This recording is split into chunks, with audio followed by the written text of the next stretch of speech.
Qonuniy tartibga ishga borish yo'llari haqida gaplashsak, qanday qilib qonuniy ravishda ketish mumkin Slovakiyaga?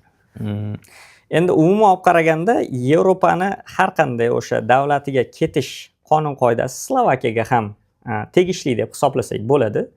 Qonuniy ravishda albatta bugungi kunda O'zbekistondan agar chet elga, Yevropaga, xususan Slovakiyaga qonuniy ravishda ketish uchun xususiy bandlik agentliklari yoki bo'lmasa migratsiya agentligi, ya'ni Vazirlar Mahkamasi qoshidagi migratsiya agentligiga murojaat qilishingiz so'raladi. Chunki mana shu tashkilotlar asosan litsenziyalangan va Yevropa bilan sizni bog'lovchi ko'prik bo'lib xizmat qiladi. Albatta bu degani siz o'zingiz bu ishlarni qila olmaysiz degani emas.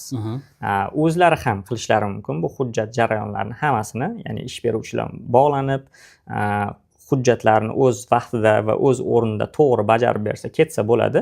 Lekin eng muhimi o'sha oradagi noqonuniy ishlaydigan agentlar yoki bo'lmasa consulting firmalar bilan bog'lanmaslikni biz juda ham strong recommendation deyishadi, kuchli maslahat beramiz, tavsiya qilamiz bu narsani. Qat'iy tavsiya bu narsani.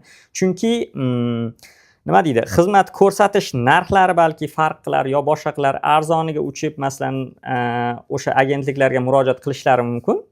Consulting agentliklarga, lekin ularda umuman olib qaraganda bir siyosiy yoki huquqiy tomonlama majburiyatlari yo'q desak ham bo'ladi.